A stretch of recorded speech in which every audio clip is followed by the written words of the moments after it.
Hello friends, मैं सोनू कुमार। आप सभी को हौसपुरा टीसीपी चैनल में स्वागत है। फ्रेंड्स, आज का टॉपिक है ऊंचाई दूरी। जो पीछे जो वीडियो में पार्ट 6 तक बता चुके हैं, आज बताने वाले हैं पार्ट 7, जिसमें एनसीईआरटी बुक का एक्सरसाइज 9.1 का क्वेश्चन नंबर 11 मतलब 10 तक क्वेश्चन बता चुके हैं। तो इस पार्ट को देखने से पहले पीछे का पार्ट जरूर देखें, तभी ये पार्ट बहुत ढंग से समझ में आ सकता है। तो चलते हैं पार्ट 7 की तरफ। तो सबसे पहले प्रॉब्लम होता है स्टूडेंट का कि इस चैप्टर से चित्र बनाना होता है। तो चित्र हम कैसे बना सकते हैं? तो चित्र कुछ भारी नहीं है, बहुत सिंपल है। भाषा को पढ़ना है और उस भाषा के हिसाब से हमको आगे चलना है। तो देखिएगा, प्रश्न क्या है, एक नहर के एक तट पर एक टीवी टावर ऊर्ध्वाधर क्या है, खड़ा है। तो मान लेते हैं कि एक नहर है, पूरा मान लो नहर है। तो नहर में एक तट ले लेते हैं। मान लेते हैं कि ए बी नहर की क्या है, तट मतलब पहला तट और सेकंड मतलब पहला किनारा और दूसरा किनारा। तो मान ली नहर की चौड़ाई है, ठीक। तो कहा कि एक नहर के एक तट पर, तो माना कि ए बी नहर की क्या है, चौड़ाई है। एक तट पर एक टीवी टावर ऊर्ध्वाधर खड़ा है। ये पहला तट है और ये क्या तट है, दूसरा। तो एक तट पर, तो मान लीजिए एक तट पर एक टावर है, मान लीजिए सी। एसी जो है टावर, वो नहर के एक तट पर क्या है, ऊर्ध्वाधर खड़ा है। आगे चलते हैं। टावर के ठीक सामने, इधर ना, टावर के ठीक सामने दूसरे तट के एक अन्य बिंदु से, टावर के ठीक सामने दूसरे तट के एक अन्य बिंदु से। तो पहला तट था, तीसरा तट है, तो दूसरे तट के एक अन्य बिंदु से, मतलब कौन बिंदु से, बी बिंदु से, ठीक है। एक बिंदु है, तट है, इस पर बिंदु भी है। टावर के ठीक सामने दूसरे तट के एक अन्य बिंदु से, तो कौन बिंदु से, बी बिंदु से, ठीक। टावर के शिखर का उन्नयन कोण कितना है, 60 है। मतलब टावर के ठीक सामने एक अन्य बिंदु से टावर के शिखर का उन्नयन कोण कितना है, 60 है। किसको मिला देते हैं, कितना डिग्री है, 60 डिग्री। ज्यादा कोई प्रॉब्लम नहीं होनी चाहिए। आगे चलते हैं। इसी तट पर, कौन पर तट पर, बी बिंदु बना। ये पहला तट था, दूसरा तट था।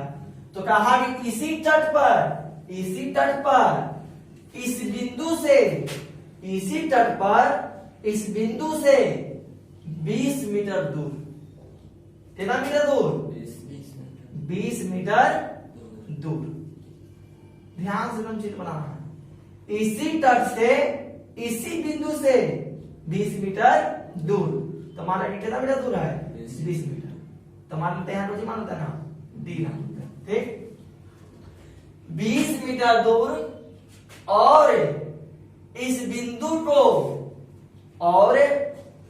बिंदु को मीनार के पाद से मिलाने वाली रेखा, इस बिंदु को मीनार के पाद से मिलाने वाली रेखा, मिलाने वाली रेखा पर स्थित एक अन्य बिंदु से टावर के शिखर का उन्नयन कोण कितना है, 30 है। मतलब इस बिंदु से टावर के शिखर का उन्नयन कोण कितना दिया हुआ है, 30 डिग्री दिया हुआ है। तो टावर की ऊंचाई क्या होगा और नहर की चौड़ाई क्या होगा। तो एक क्वेश्चन एनसीईआरटी बुक में थोड़ा सा उदाहरण करके दे दिया है, बॉलीवुड में ऐसा क्वेश्चन को घुमा के पूछ देता है और सिंपल है, पढ़ाई नहीं है। एक बड़ा उदाहरण लेता चित्र। प्रश्न क्या है, एक नहर के एक तट पर मान लेते हैं कि एक नहर है, नहर की चौड़ाई मान लेते हैं ए बी। ध्यान से, ए बी नहर का है चौड़ाई है। नहर के चौड़ाई पर एक तट पर एक टीवी टावर खड़ा है। एक तट पर क्या है, TV tower, AC TV tower है। टावर के ठीक सामने दूसरे तट के एक अन्य बिंदु से, टावर के ठीक सामने दूसरे तट के एक अन्य बिंदु से, तो कौन बिंदु से, बी से टावर का शिखर का उन्नयन कोण कितना है, 60। ठीक, इसके आगे इसी तट पर इसी बिंदु से कितना मीटर दूर, 20 मीटर दूर। इसी तट पर इसी बिंदु से 20 मीटर दूर इस बिंदु को मिलाने वाली रेखा, इस बिंदु को मीनार के पास से मिलाने वाली रेखा, मतलब जब 20 मीटर दूर लिया तो कोई बिंदु मिलेगा ना, लास्ट बिंदु डी मिला। और इस बिंदु को मीनार के पास से मिलाने वाली रेखा, तो मिलाने वाली रेखा है पर स्थित एक और बिंदु, ये जो बिंदु जो है ये मीनार के पास मिलाने रेखा पर स्थित है। तो मीनार के पास से मिलाने वाली रेखा पर स्थित एक अन्य बिंदु से टावर का, मतलब इसी बिंदु से ना, ये टावर का शिखर का उन्नयन कोण कितना है, 30 है। तो टावर की ऊंचाई क्या होगा तथा नहर की चौड़ाई क्या होगा। तो चित्र को थोड़ा सा एक बार दो बार वीडियो करके आगे पीछे करके जरूर बनेगा, कंफर्म बनेगा। तो हमारा आंसर पूछ रहा है टावर की ऊंचाई, तो टावर क्या है, एसी, और नहर की चौड़ाई, तो नहर की चौड़ाई क्या दिया है, एबी। मतलब एबी का मान निकालना है और किसका मान निकालना है, एसी का मान। तो चित्र तो बना लिए, अब कैलकुलेशन करते हैं। तो क्या करना है, तो पहले मान लिया जाता है, माना कि एसी टावर की क्या है, ऊंचाई तथा ए बी नहर की चौड़ाई। ठीक, अब आगे त्रिभुज, कौन त्रिभुज में चलना है और कौन त्रिभुज में नहीं चलना है। तो सबसे पहले डायरेक्ट कौन त्रिभुज बना, समकोण 60 एंगल में। इस 60 एंगल एक त्रिभुज बना है सी ए बी, बना ना 60 के लिए, 30 के लिए बना है। तो बता 30 के लिए सी बी डी बना है कि सी ए डी बना है, सी ए डी। तो त्रिभुज का मतलब समकोण, और समकोण का मतलब 90 डिग्री आना चाहिए। तो बता इस चित्र में 90 कौन है, तो दोनों एंगल की 90 क्या है, ए है। तो 60 के लिए बना सी ए बी और 30 के लिए बना सी ए डी। कोई प्रॉब्लम, दोनों त्रिभुज में ध्यान से देखो, किसका भुजा पूरा मालूम है और किसका भुजा पूरा नहीं मालूम है। तो 60 के लिए देखेगा तो ना एसी मालूम है ना एबी मालूम है। 30 के लिए देखेगा ना एसी पूरा मालूम है ना एडी पूरा मालूम है, पूरे देखे पहले ना। तो दोनों एंगल में पूरा भुजा नहीं मालूम है। तो जब दोनों एंगल में पूरा भुजा नहीं मालूम है तो देख रहे हैं कि 20 मीटर मालूम है भाई, कौन त्रिभुज का, सी ए डी का, मतलब एंगल 30 का, और 30 एंगल में पूरा न देखा, कहा दे दिया है, आधा। तो पीछे के वीडियो बताए थे कि जब आधा देता है तो उसी त्रिभुज में चलना है, तो नहीं, जिसमें आधा देगा उसमें कभी चलेंगे, जिसमें नहीं देगा उसमें चलेंगे। मतलब सॉल्यूशन टाइम बचाना है तो ये बातें ध्यान देना है, अन्यथा टाइम नहीं बचाना है तो जैसे मन उसे बना सकते हैं। तो टाइम का महत्व है, एग्जाम में जल्दी क्वेश्चन बनाना है। तो 30 के लिए आधा दिया तो नहीं चलेंगे, तो 30 में चलेंगे, 60 में। तो 60 के त्रिभुज है सी ए बी, ठीक है। तो जब सी ए बी में चलेंगे तो क्या यूज करें, tan की cos की sin। तो देख रहे हैं क्वेश्चन में न एच दिया है न एच निकालना है, तो हमेशा tan थीटा थीटा का मान 60 बराबर लंब AC आधार AB, ठीक। tan 60 का मान कितना होता है √3 बराबर AC का मान पता है नहीं पता है, AB का मान पता है नहीं पता।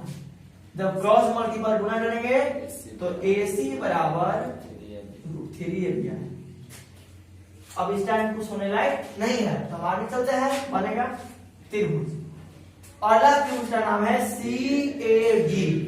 CAD यहाँ भी tan नहीं होगा, कर्व तो दिया नहीं है तो tan थीटा 30।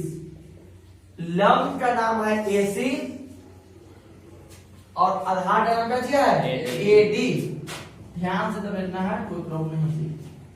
tan 30 1/√3 बराबर AC का मान चित्र में दिया है तो ध्यान देते रहना है, जहां तक बने वहां तक प्रॉब्लम होते रहेगा। AC का मान तो दिया नहीं है, बट एक त्रिभुज के हिसाब से हम AC का मान कुछ निकाले हैं, क्या √3AB बता सकते हैं ना, बटा AD दिया पूरा कोच नहीं दिया तो AD रहेगा। क्रॉस मल्टीपल गुना करो तो AD में 1 से गुना होगा तो AD बराबर 3 आई और 9 3 और क्या बचेगा AB। हम यहां तक पहुंचे, अब आगे क्या करें, और कोई त्रिभुज बचा हुआ है तो जब त्रिभुज लास्ट हो जाए तो अब इसी भुजा को जांची करना है, करेंगे तोड़ेंगे या जोड़ेंगे या घटाएंगे।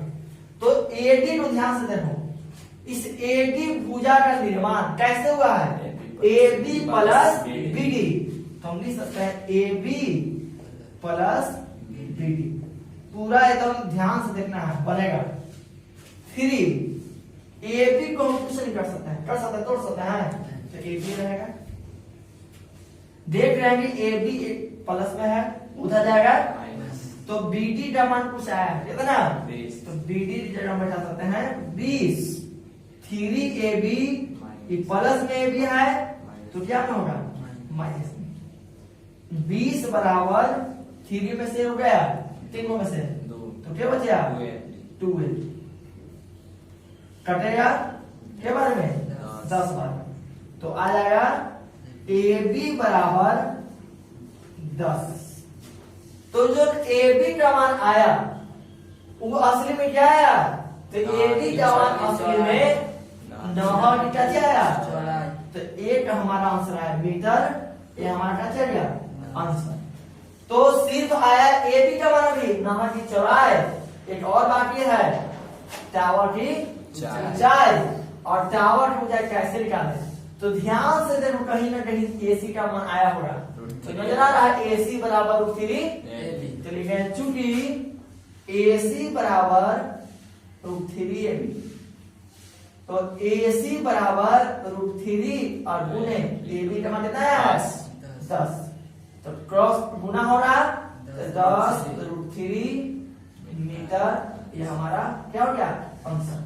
मतलब ऊंचाई या दूरी का नियम कहता है कि पूरा ध्यान चित्र पर कैलकुलेशन पर देते रहना है, कहीं ना कहीं कुछ मिलेगा, कभी जोड़ने पाएगा, कभी आंसर कभी घटाने पाएगा, मतलब थोड़ा सा ध्यान देना है, हमारा आंसर सही ढंग से आ जाएगा।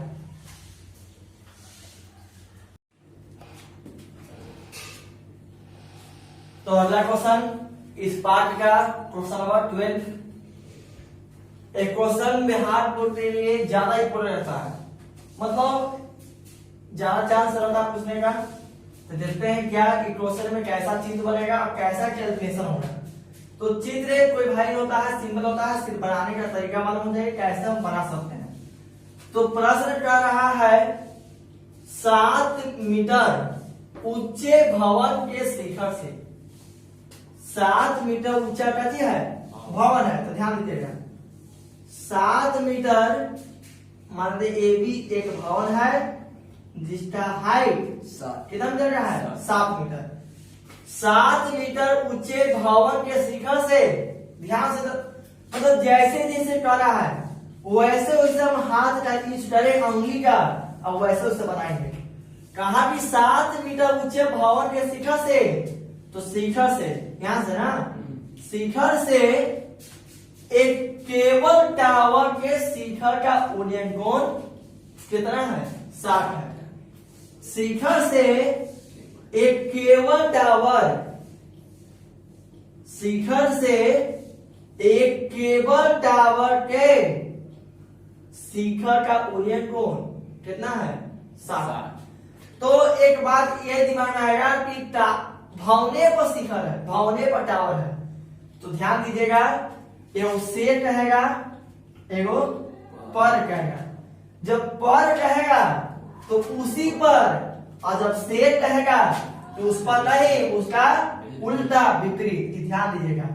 तो प्रश्न कर रहा है, ध्यान दीजिए, प्रश्न कहा कि 7 मीटर ऊंचे भवन के शिखर से, भवन के शिखर से मतलब यहां से एक केबल टावर के शिखर का उन्नयन कोण 60 है।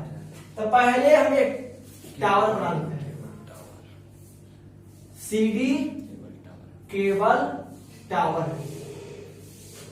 ए बी भवन है जिसका हाइट दिया 7 मीटर, सीडी केबल टावर है, टावर का हाइट नहीं दिया हुआ है, एक पट्टी भवन है, एक पट्टी टावर है। अब शुरू से पढ़ो भाषा और ढंग से बन जाएगा। तो ध्यान दीजिएगा, 7 मीटर ऊंचे भवन के शिखर से, 7 मीटर ऊंचे भवन के शिखर से एक केबल टावर के शिखर का, एक केबल टावर के शिखर कौन? सीना शिखर का उन्नयन कोण कितना है? 60। इसका उन्नयन कोण 60 जो है वो कहां से? भवन के शिखर से। लिखा हुआ है ना? तो भवन के शिखर से केबल टावर का शिखर का उन्नयन कोण कितना है? 60 है। अब 60 बना प्रॉब्लम, 60 कैसे बना? ऐसे पूरा में तो पता होगा कि जब भी उन्नयन कोण और अवनमन कोण किया जाता है तो उसके लिए एक क्षैतिज रेखा की जरूरत होता है। तो यहाँ पे एक क्षैतिज रेखा खींच सकते हैं, खींच सकता है। अब बताओ कितना डिग्री? 60 डिग्री है। कोई प्रॉब्लम? भवन के शिखर से केबल टावर का शिखर का उन्नयन कोण 60 है। तो क्षैतिज रेखा खींच लिए, ये एंगल आसानी से बन जाए। अब इससे आगे चलते हैं, और इसके बाद का अवनमन कोण 45 डिग्री है, और इसके बाद का अवनमन कोण कितना है? 45। अब यहाँ पर पाद 2 होगा, भवन का पाद बी है और टावर का पाद डी है।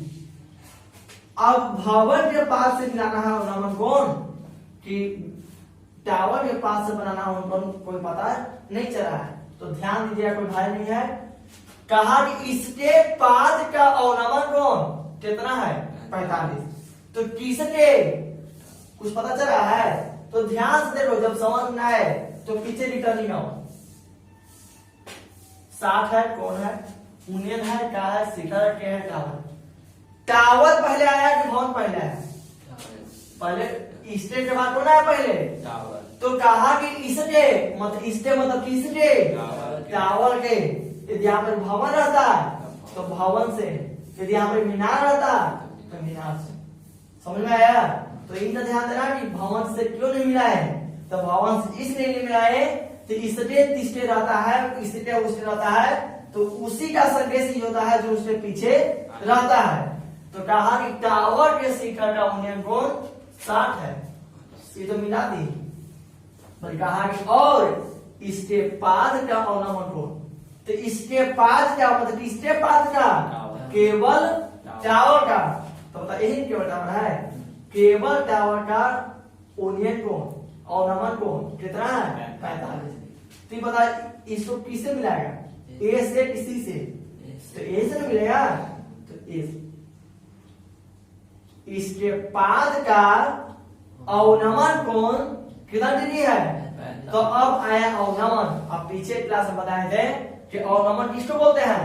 तो अवनमन ऊपर बनता है, नीचे बनता है? तो अवनमन कोण हमेशा ऊपर बनता है। तो ऊपर कहां बनेगा? इधर, इधर। तो इधर बनेगा, क्षैतिज रेखा के साथ बनता है। कितना डिग्री है? 45। तो अवनमन कोण 45 डिग्री है। तो बताया था कि अवनमन कोण का मान हमेशा उन्नयन कोण के बराबर होता है। यदि अवनमन कोण 30 है तो उन्नयन कोण कितना होगा 30। मैथ हमेशा उन्नयन से बनता है, अवनमन कोण से हमेशा टर्म बनने वाला नहीं है। क्यों? क्योंकि किसी का हाइट नापने के लिए हमको जमीन स्तर को लेने पड़ेगा।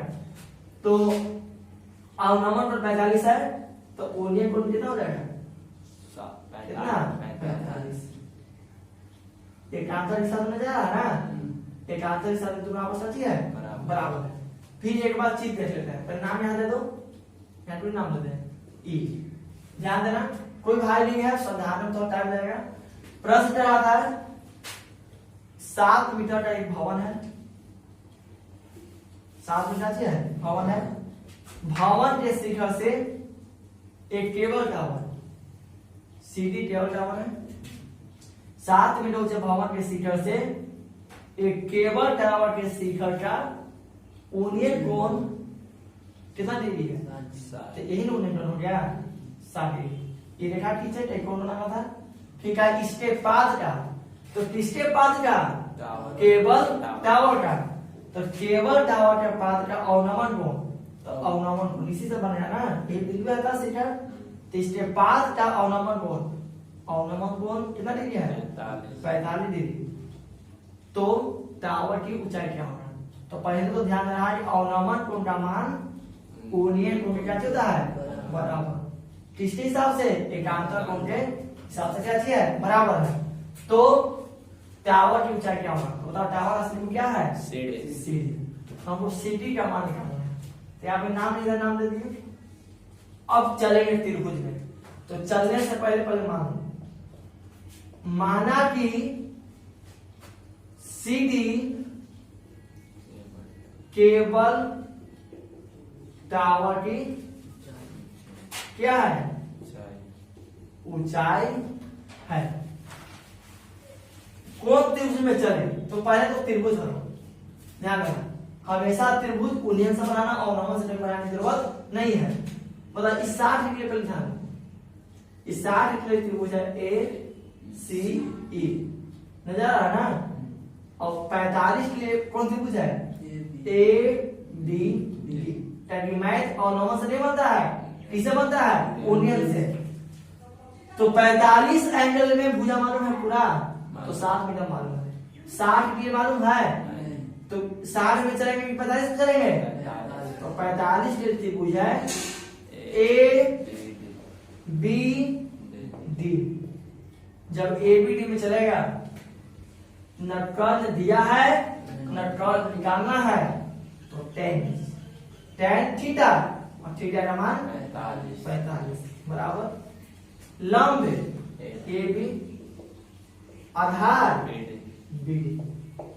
tan 45 का मान 1, ए बी का मान 7, बी डी का मान पता है?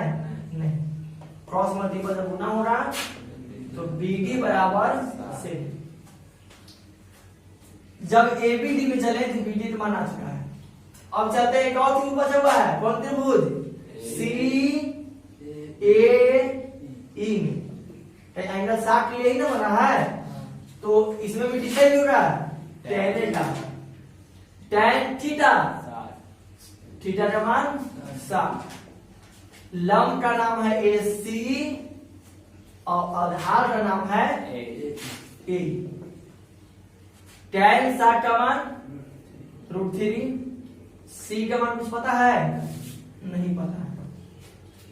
ए का मान कुछ पता है? तो ए का मान कुछ पता नहीं है। बताए थे कि बनाते रहना है और पूरा चीज पर फोकस करना है। ये दोनों रेखा आपस में समांतर है, तो जितना बीडी का मान उतना ए का मान। अब बीडी का मान 7, तो ए का मान कितना? 7। जब आप 7 लिख सकते हैं, तो सी बराबर 7√3। दोनों त्रिभुज में चलते पर हमारा आंसर नहीं आया। हमारा आंसर क्या लगाना था? CD, इसलिए CD बराबर, बताइए CD जो भुजा किससे बना हुआ है? तो बोलेंगे हम CD से प्लस ED से बना हुआ है। CE को और ED को जोड़ेंगे आपस में, तो क्या मिलेगा? CD CD मिलेगा। और CE का मान कितना है? 7√3 और ED का मान कितना है? तो यदि 7 मीटर तो कितना मीटर है? 7 मीटर। 7 कॉमन निकालेंगे तो √3 प्लस बाहर निकाल दिए तो कितना बचेगा? मीटर। ये हमारा क्या हो गया? आंसर। तो वीडियो को आगे पीछे करके जरूर देखिए, कंफर्मेटली समझ में आएगा, धीरे धीरे बनाने में जाएगा। क्योंकि इस चैप्टर थोड़ा सा है हार्ड लेवल का, बल्कि हार्ड लेवल में मेहनत करने वाला कभी हार्ड होता है, मेहनत करना है, कंफर्म बनाने है।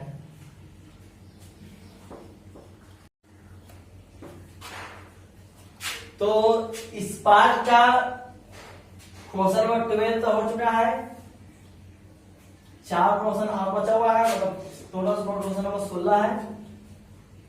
तो वीडियो के आगे पीछे करके जरूर देखें।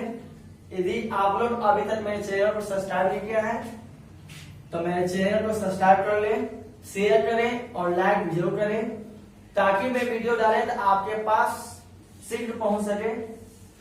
Thank you.